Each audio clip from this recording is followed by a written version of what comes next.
We have time for watches every weekend, same hour, same place, back for good. This is Weekend Watches, and everything is for sale. I am your host, tmosso. Prices in the description. I know you ask, so I deliver. And we have a new direct service email account for those of you who want to more easily and seamlessly buy the watches you see here. So if you see something you like, get it while it's hot. tmosso@thewatchbox.com to reach me and my team directly with your questions. All right, if there's a theme today, it's old friends. A few old friends from my collection and a few old friends from our vault. Let's start with one that represents probably the most all-around pleasing gold Rolex for sports watch fans, classicists, and maybe even those who haven't quite warmed up to the Rolex aesthetic. A watch that came out in 2017, it is a crowd pleaser, the white gold Rolex Daytona ceramic with an extravagant slate gray metallic sunburst dial, black registers, polished chapter rings, and Cerachrome ceramic bezel with platinum inlays for the numerals and the calibrations of the tachymeter.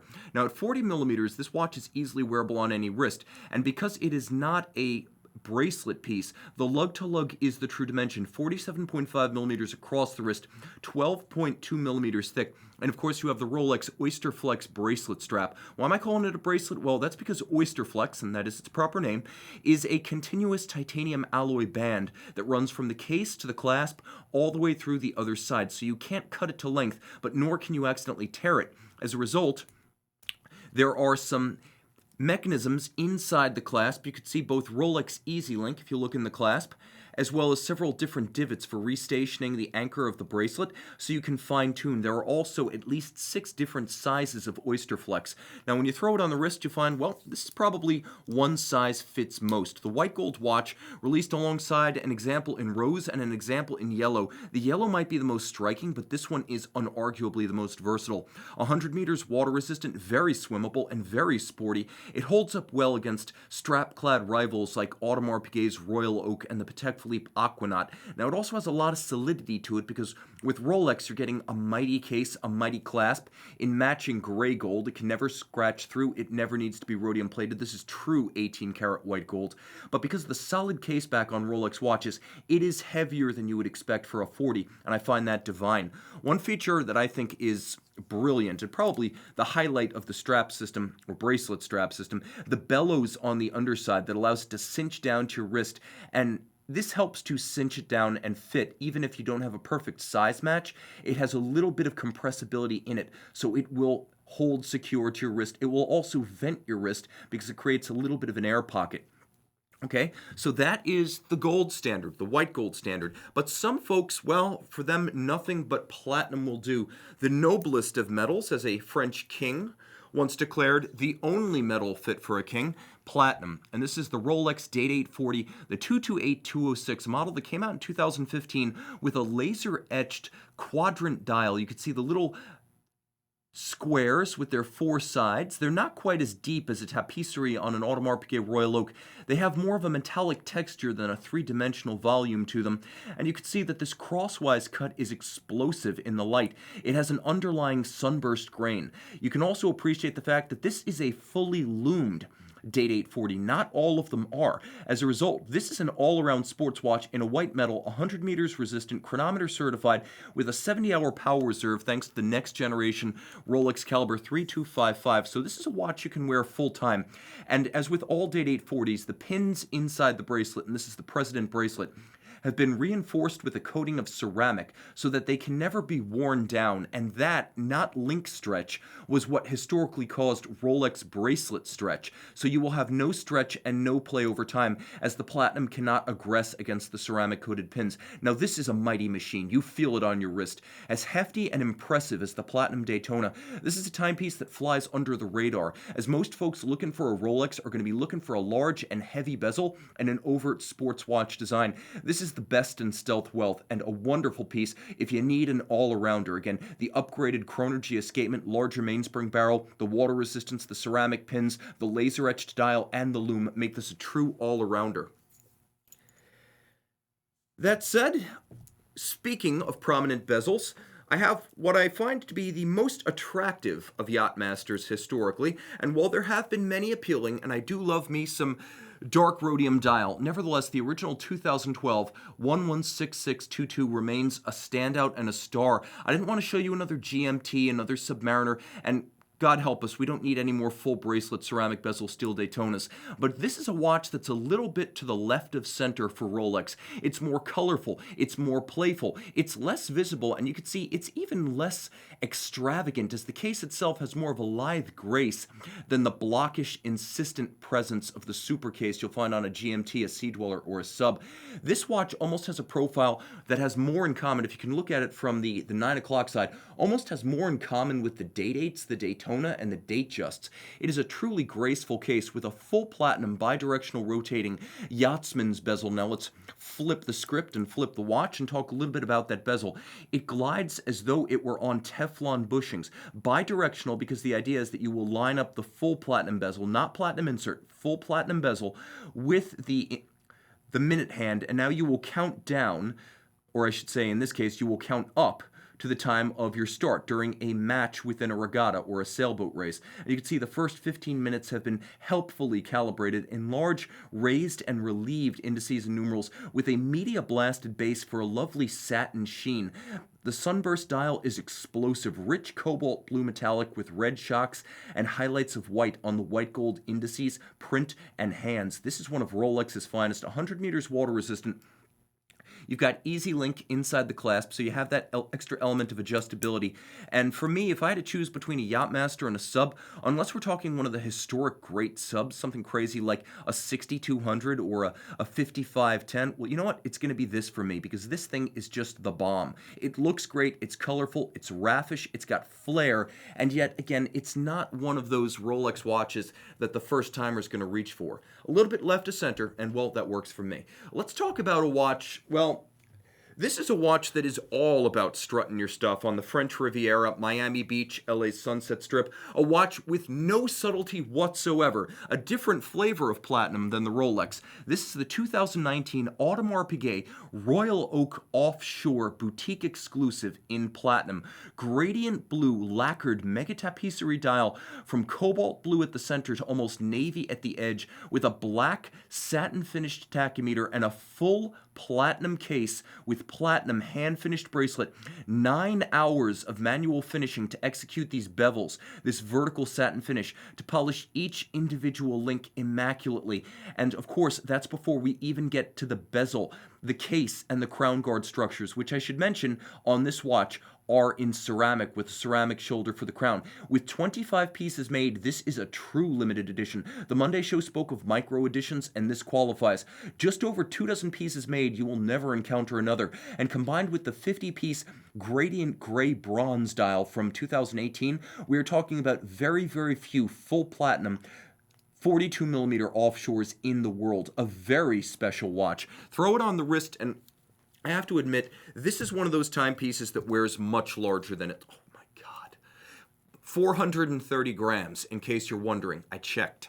So on the wrist, it is truly special. I mean, you could see it's got the stance of a 45. It wears like a 45. And at 54 millimeters lug to lug, 58 if you include the stretch of the bracelet, that is the rigid flare. This is just a big honking block of precious metal from Audemars Piguet, but it's finished the way you would expect from AP. And the gradient blue dial is something entirely different for Audemars in a sports watch. You'll also appreciate that the white gold applique Arabic numerals on the dial, they actually feature black superluminova. They're loomed, only just, but the hands are robustly loomed. 100 meters water resistant, it's a true sports watch. This is one for which I will actually say the case back is less interesting. While it's a handsome 50 to 55 hour power reserve tank tough base caliber 3126, nevertheless, this is a timepiece that is all, and I mean all, about the dial side. Truly special and one of the most memorable APs I've ever encountered. That is what an Hublot would be with a PhD.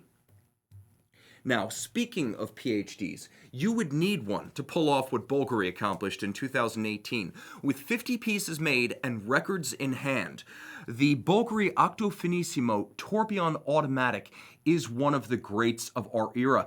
3.95 millimeters thick, thanks to a Bulgari caliber BVL 288 that is, as you could see, not only distinct from the case, that is no weird case back hybrid base plate and case component. It is actually a regular movement.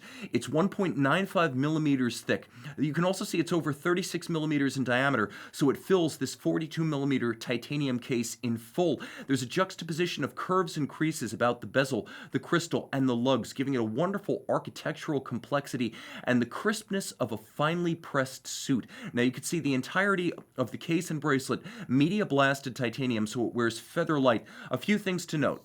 First, the watch has a dual mode crown like a Richard Mille. You'll note that there is no conventional clutch, winding pinion, or clutch lever as you'll find in a regular keyless works. Instead, you have a dual mode crown, and let me show you how this functions. Andrew gets super close to the dial. You can see right here, and I'll do my best to meet you halfway, there is a small column wheel with a spring, and by pressing the pusher, located just below the crown, you can see a small red dot appears, and now the watch is in setting mode. When you see the red dot actuated by the column wheel function selector, the watch goes into setting mode. Now I'm going to watch that red dot. I'm going to push the selector again. The column wheel rotates, and now there's a black dot, which denotes winding mode. Remarkably, this 24 jewel movement, which beats away at 21,600 vibrations per hour, features a flying tourbillon, so there is no upper tourbillon bridge, none whatsoever. So you can see the black polished tourbillon carriage and the free-sprung variable inertia balance beating away at 21.6. Remarkably, for a watch that's, well, less than 4 millimeters thick, it has a respectable 52-hour power reserve, and that with a tourbillon. Why not more jewels than 24? Simple reason. In many instances, bearings are used, ball bearings rather than pivot jewels. There's a ball bearing system underneath the base of the tourbillon, which you can see through the case back, and it actually pivots on its ball bearing. So it's wide and well braced underneath. Same thing for the barrel, which is known as a hanging barrel. It's the equivalent of a flying tourbillon. There is no upper bridge, but there is a very broad ball-bearing roller underneath, hand-finished with a combination of satination, media blasted, and black polish. This is as good as it gets. Now let's throw it on the wrist, because the presence and feel of this watch, difficult to explain. One of the world's thinnest automatic watches of any description, thinnest tourbillon, thinnest automatic tourbillon, a timepiece for which superlatives simply exhaust themselves. It's one of the few watches that I can say actually sits lower on my wrist than my wrist hair. On the wrist, it doesn't feel like it's 4 millimeters thick. It feels like it's 0, and you'll shoot furtive and panicked glances at your wrist during meetings, wondering if it's still attached. An absolute giant of high horology from the Vallée du Jeu, from one of the most accomplished and impressive modern manufacturers. Once the Gerald Genta Daniel Roth, today the Bulgari manufacturer in La Sentier. Natives of the Vallée du Jeu, neighbors of Breguet, AP, and Jaeger LeCoultre, and I'm going to go so far as to say now peers of that august company. Speaking of which, let's talk about JLC. Here's a perpetual calendar for the rest of us. If you liked the Doctor Strange, but you want a more forceful dial, and you don't want to pay, say, a precious metal premium like the boutique white gold version, how about the 2016 Master Ultra Thin Perpetual with matte black dial? 39 millimeters and extraordinarily compact. You can see it also has a graceful case with lovely, shapely, flowing, sinuous, and I would even say complex compound curved lugs. The dial, simple and easy to read. A moon phase with an adjustment interval of 122 years. A perpetual calendar with the date, the day, the month, the year, the decade, the century, even the millennium, all with applique diamond-polished rhodium-plated steel dart-style indices, and you could see half-frosted Dauphine hands for superb contrast against the base. And whereas surprisingly few perpetual calendars give you center seconds, not only does JLC give you that, they give you hacking seconds. Manufactured caliber 968 on the reverse side. You can see the golden winding mass, Côte de Genève engine turn perlage on the base plate. You'll appreciate the fire-annealed screws, and all of this under 11 millimeters thick, pulling off the boast made by the moniker Ultra Thin, a truly all-purpose, everyday friendly stainless steel wearable grand complication, or at least one of the 4 grand complication elements, with the perpetual, tourbillon, split, and minute repeater are the other 3. But this is probably the friendliest complication on the table today. That said, today on our table, you have your choice in Perpetual calendars.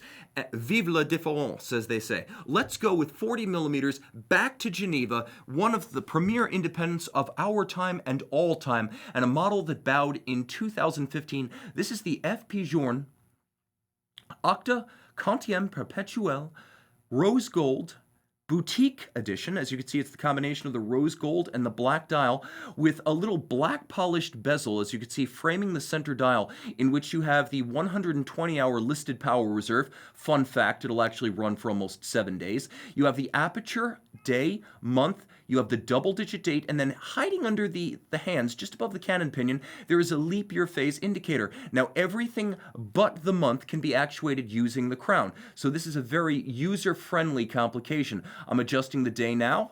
I'm adjusting the date now. And you can see there is a hideaway system. Let me show you how this works.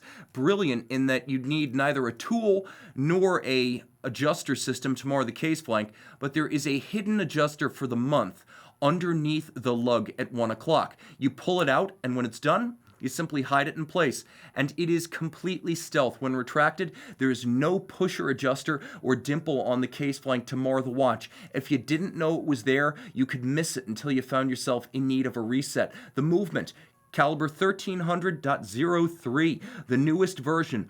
Unidirectional winding for greater efficiency, 18-karat rose gold bridges and plates with a 22-karat mass for winding, ceramic rotor bearings for high efficiency, free sprung with a 21/6 beat rate, and handsomely executed. The watch in solid gold with solid gold movement feels like an absolute Olympic gold medal on the wrist. And in a lot of ways, this is the ultimate trophy watch. Good looking, premier brand, rarity, as Journe builds no more than 900 even in a good year, and of course the ultimate user-friendly complication, so you're never caught out or stumped when your friends ask you how it works.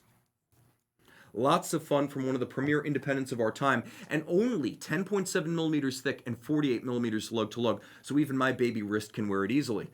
Okay, let's talk about some more accessible timepieces. We've gone haut de gamme, now let's go across the border to our friends in Frankfurt at Sinn Spezialuren. Now, we are talking about watches built not just for the common man, but for the working man. You take a few months' salary, you scrimp and save, you want to buy something that's a watch for life, but you don't have Jaeger, LeCoultre, Glasuta Original, or even Blancpain money. So you're going to look for a watch that can go the distance, but also pull its weight. It's not a dress watch. It's not an occasional watch. It'll be a constant companion.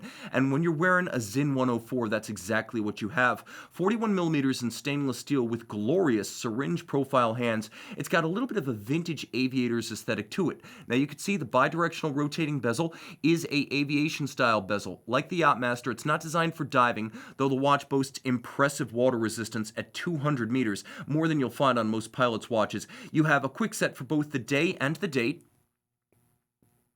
We'll fire that up and demonstrate how it works. Stop seconds. Note the bilingual calendar. You want the full German watch experience? You got it. Now the timepiece is robustly, and I would even say explosively loomed, and it features one of the most distinctive Sinn styling elements. Not a case, not a bezel, not a dial, but the lug profile of the EZM1 and the EZM11, and I can prove of which I speak, as I own the EZM11, and you can see I'm treating this 104 like family because there is a family resemblance in that case shape. But there's another one too. In the construction of the bezel, you could see the use of screws to fix the bezel to the case. This is known as captive bezel construction. It's what you'll see, for example, on Breitling watches. It's why you can't accidentally snap this bezel off against a door frame or an obstruction, because it's held on by screws. It requires conscious dismantling by your Sinn watchmaker. It can't accidentally be popped off. Display case back? Why, yes, of course. You're looking at a top-grade Sellita SW200, and you know that because it has a splayed spoke balance that is second from the top in Sellita SW200 grades and adjusted in-house by Sinn. Throw it on the wrist, wonderfully comfortable. Tough, handsome, versatile, and at 41 millimeters and only about 48 millimeters from lug to lug, a really easy watch to wear because it's mostly two tones, that is black and silver, or black and white if you will. It's a timepiece that could easily be your only watch for formal attire. And of course you've got a world of options when it comes to straps. Can take this watch anywhere from black ops to black tie, depending on how you want to dress it with accessory straps. The Sinn 104 a sort of cult favorite and kind of an emerging watch nerd utility timepiece. I feel like the secret's almost out with that one. That said, this is for the real nerds, not just those who are into Zinn, but who've been with the company long term. Since 1999, in fact, with the original Arctis chronograph. Now that watch debuted Zinn's extreme weather lubricant. And by extreme weather, I mean temperatures as low as minus 45 degrees Celsius and as high as 80 degrees Celsius.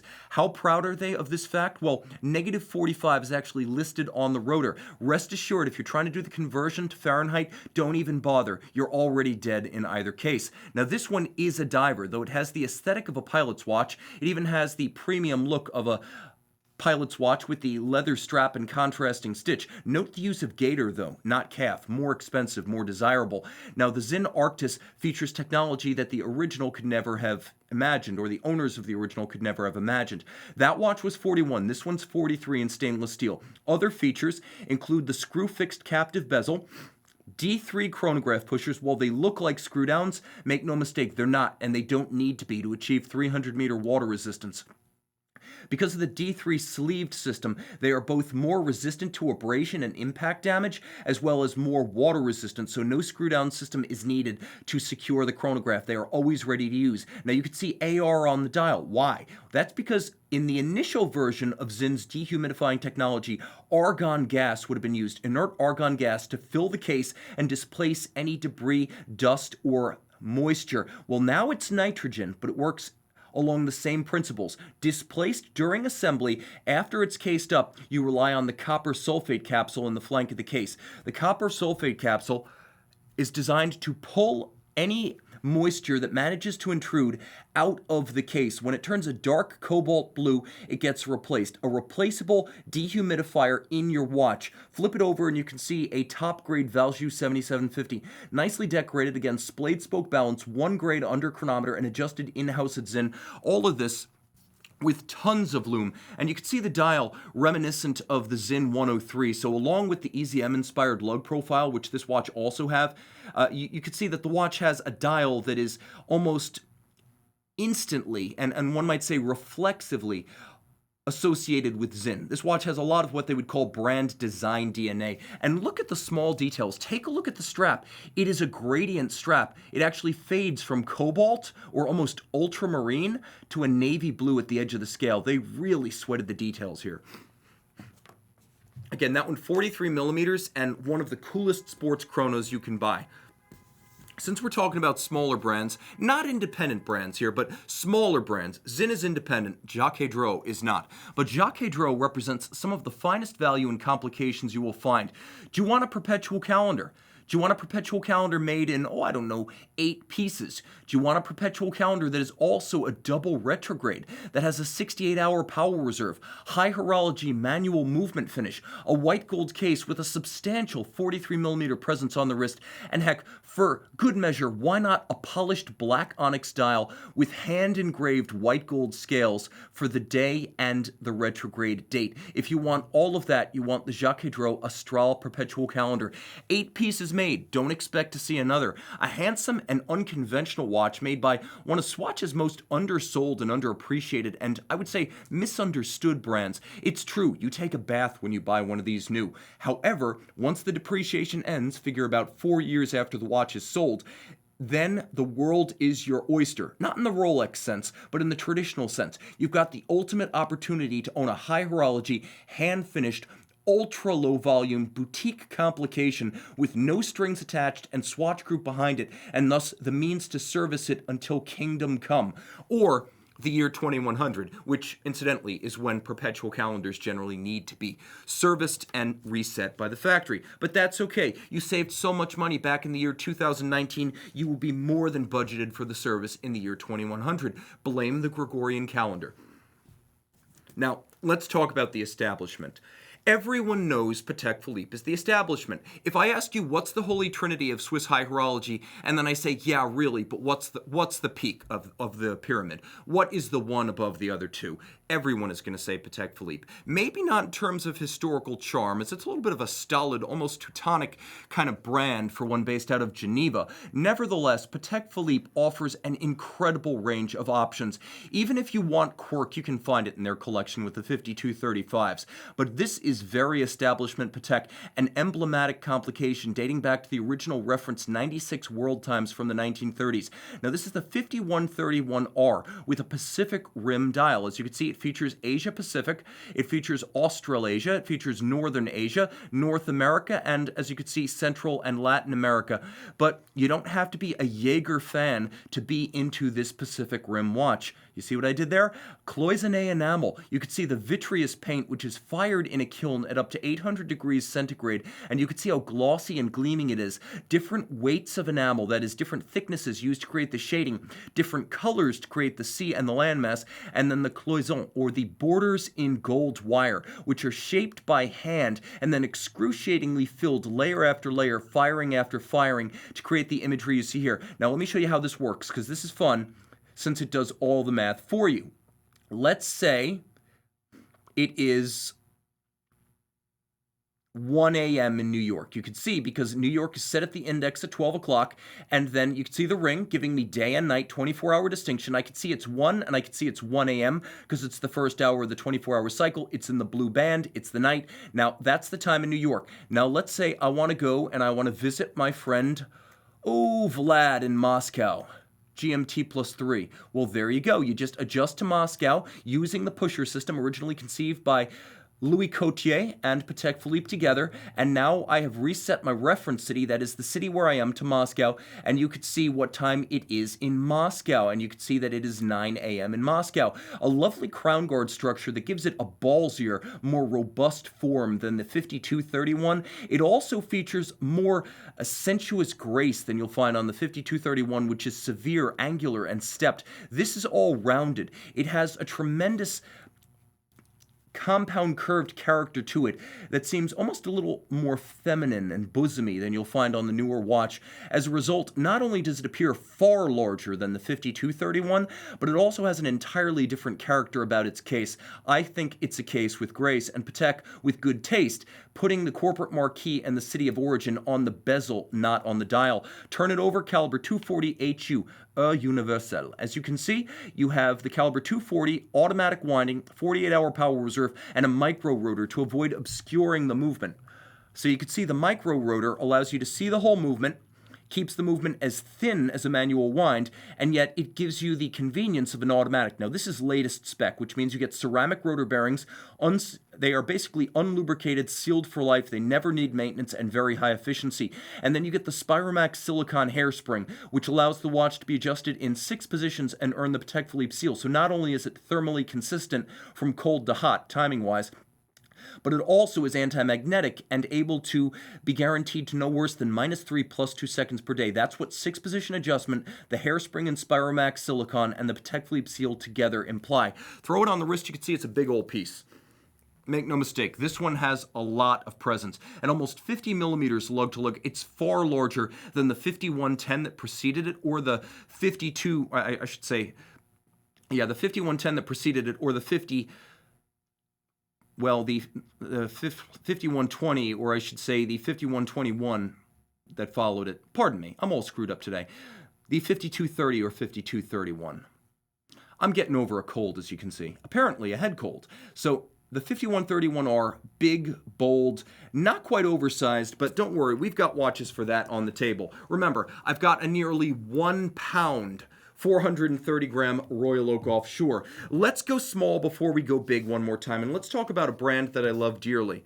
So after our 5131R, how about another rose gold watch, but of an entirely different character? I didn't mean to slight you before, Vacheron. You are my favorite of the Swiss Holy Trinity. And this watch, a Patrimony automatic, is a reason why.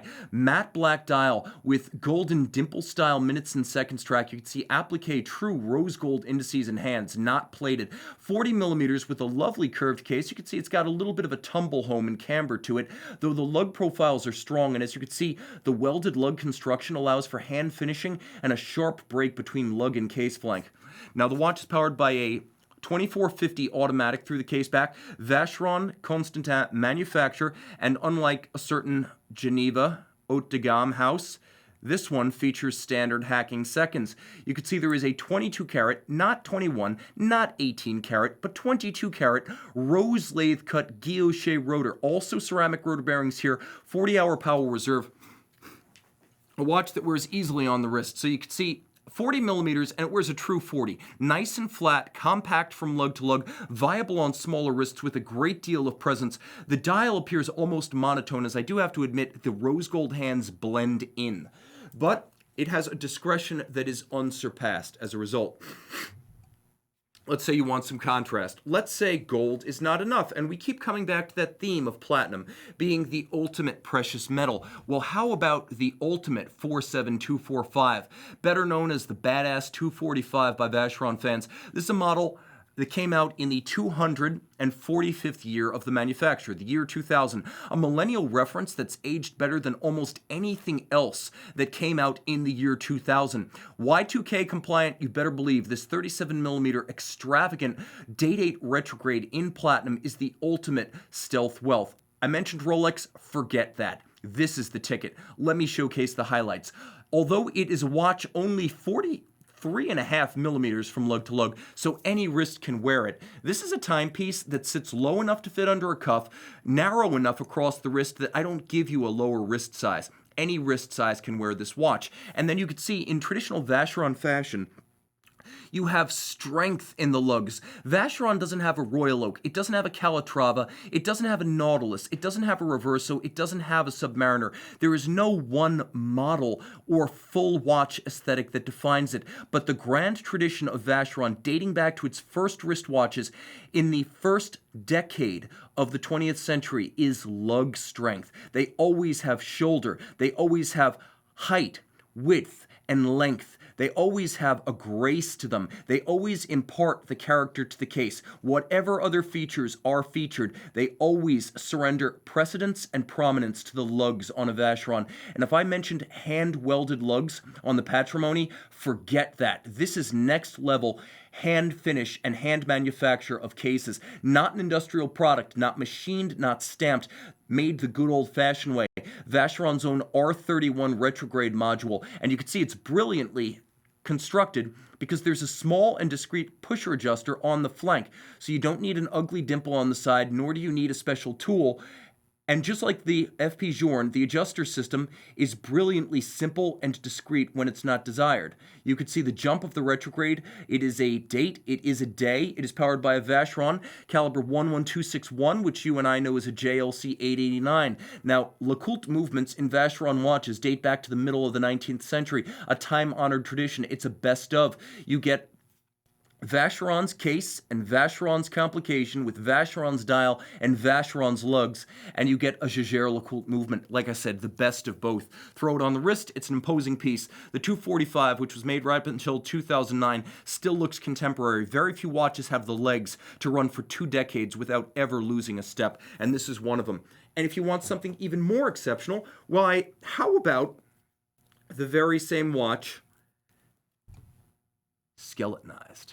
Or I should say open-worked. As here, the R31 complication has been revealed. It bears all. Extraordinarily freehand engraved. You can see the index wheel of the ratchet system for the retrograde date has been engraved with the Vacheron Maltese cross. All the levers have been satin finished on their tops and chamfered with mirrored anglage on their edges, with Côte de Genève on the dial side of the watch. This watch, known as the 247 and made in 247 pieces, came out in, that's correct, the year 2002. A truly memorable, identically fitting Vacheron open-worked dial date 8 retrograde. This is when you want to style a little bit. Let's say you do want to be flamboyant. Let's say you do want to be a bit boisterous. You do want to stand out, but you've got a small wrist or taste for traditional sizes. This is the answer. You don't have to go offshore, AP, to make a statement with a watch.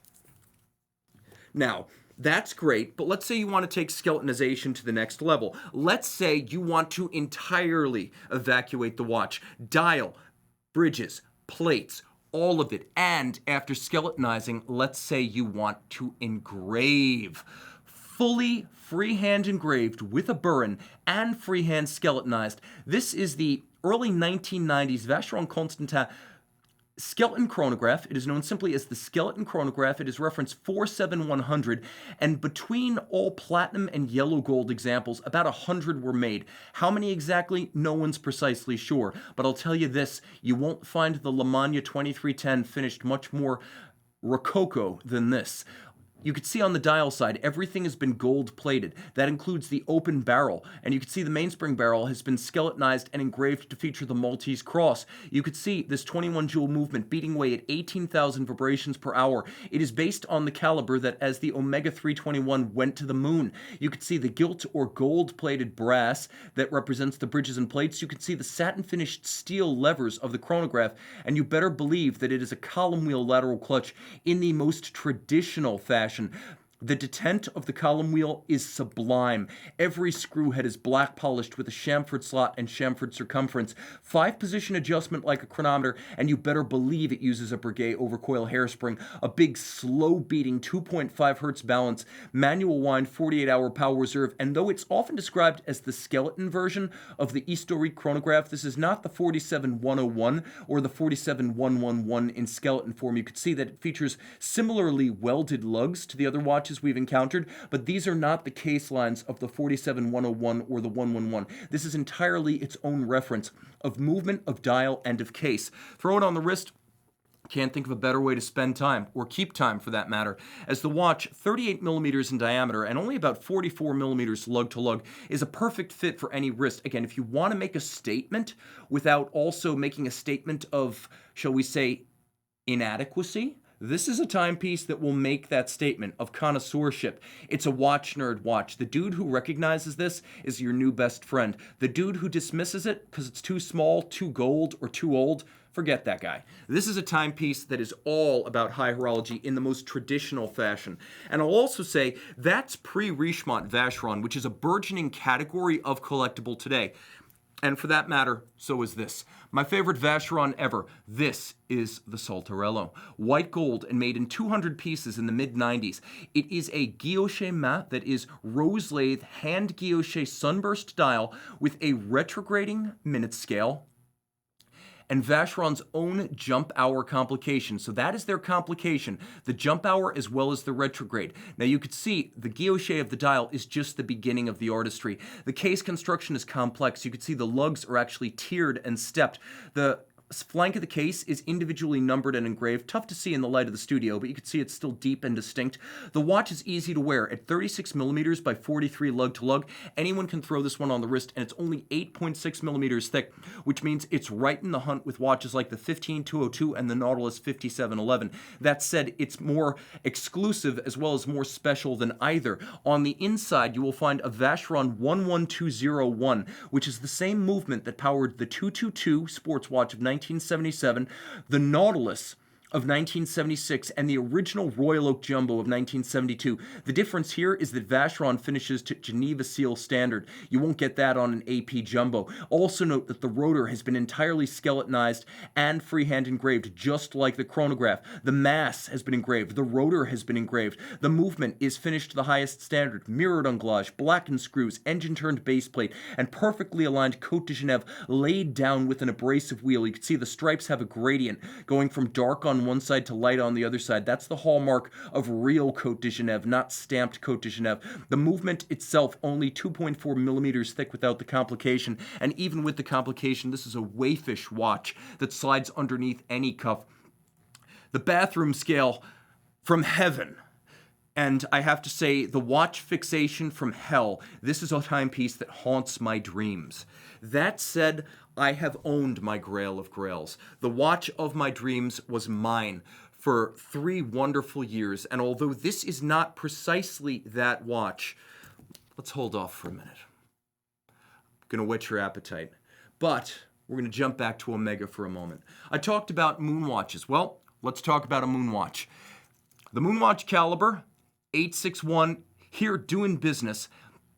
And a reference 359050. Now, this is a model made from 1988 to about 1996, 1997. And though the watch features a caseback interior stamped 145022, this is a watch likely built between 1992 and 1995, as it is the 3590, but with the yellow gilt movement, which means when you open up the caseback, you will see, by the way, an immaculate yellow gilt-coated brass 861 with the 17 jewels rather than the later 18. The 18, I believe, came in 1995, just before the switch to rhodium coating. So I believe this watch to have been made between 92 and about 94. You could see it is, well, the watch still used by NASA, and it is the watch still used by NASA not just for spaceflight, but for spacewalks, or as they're known, extravehicular activity. Now, the watch features all sorts of yesterday tech, and the yestertech is basically there to keep it alive in space. A movement that's been tested to impulse impact of up to 5,000 G, that's been frozen, that's been fried, a Hesselite crystal, which, in addition to creating a lovely vintage-like off-axis distortion, is harder to shatter, almost impossible to shatter, than a scratch-resistant sapphire. You can buff out any scratches with an eraser. I've done it. It's easy. But the point is the plastic is still used because it has a purpose. Now this one, as you can see, features its original tritium dial and original tritium hands. Manual wind 48-hour power reserve cam lateral clutch rather than column wheel. Why? Not because it's cheaper to make, but because it is genuinely tougher than a column wheel setup. 21.6 beat rate compared to the 18K of the 321. Throw this watch on the wrist and it looks like any Moonwatch made in any era, and that's why this is one of the timeless classics of our hobby. It never dates. With a watch design like this, Omega is smart to stand pat. That said, in an era of fauxtina and over-refinished and polished vintage watches, it's nice to find a watch with real patina, both of dial and of hands, and a case that remains as crisp and sharply broken between polish and satin across its creases as the day it left Bienne in Switzerland. That's a nice one. 1479 reference bracelet. Let's talk about the bleeding edge. A brand new, or I should say relatively recent, Aqua, well, it is an Aqua Terra, a Seamaster of a very different stripe, as this is the Surf Turf Seamaster. In some ways, I consider it to be Omega's answer to the Rolex Yacht-Master, as both of these are designed to be aggressive aquatic watches with plenty of water resistance, but designed to be worn on or off the water, as at home in the yacht club dance hall or the dinner hall, as they are on the deck of your yacht, or, because of the water resistance, 150 meters and 100, falling off the deck of your yacht. Now, the size is similar too. Right here, 41 millimeters. You can see this is the post-2017 dial and case, as you have no crown guard structure and the date moves down to 6 o'clock. Also, you can see the teak deck concept now features irregular width striations to look more like actual wood. You'll also note that it runs from 9 to 3 rather than from 12 to 6.